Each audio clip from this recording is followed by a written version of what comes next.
I think we've all kind of thought like that as well. Sani, number one. Let's go.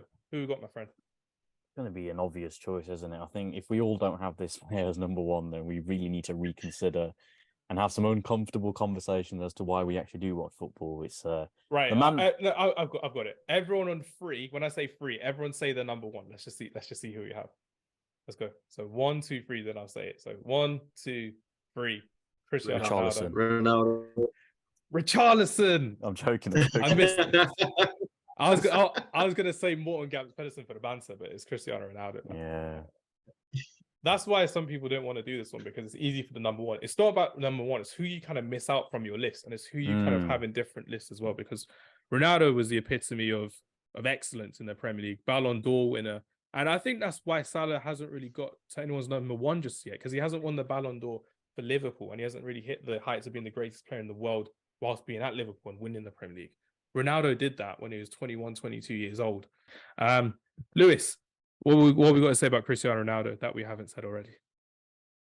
Yeah, just the guy was a trailblazer, and you're talking about passing of the torch with Rooney in that other game. He's the guy that literally took Beckham's shirt off him in terms of a number, and I think that was almost the evolution of the modern day winger. You had someone who was hugging the touchline in Beckham, who could cross from deep, and then you've got this lad from Portugal who's skinny as anything, and it's just completely like nothing we've ever seen in this country before, and he is going to go down as probably the second best footballer of all time, but that's still no slouch in terms of what legacy he's going to leave. And I feel like Ronaldo, again, I talk about my list as purely on what I like as a football player, and I like someone who's fearless and definitely old school Ronaldo, who literally would run at anybody.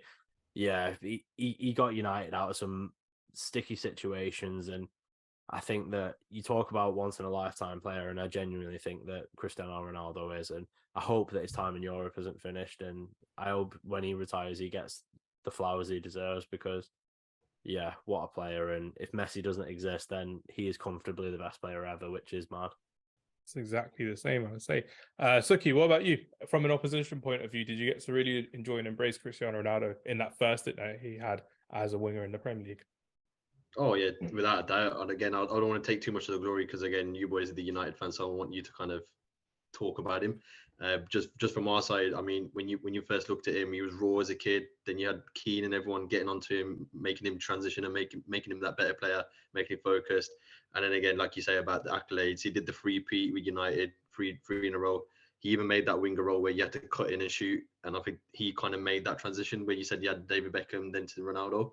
But I think his impact in just the Premier League itself was outrageous, and scoring those 40 goals in that one season and winning the Champions League with it and the Ballon d'Or, I don't think he'll ever beat that. But again, just his Premier League legacy, again, another one like his Portsmouth free kick.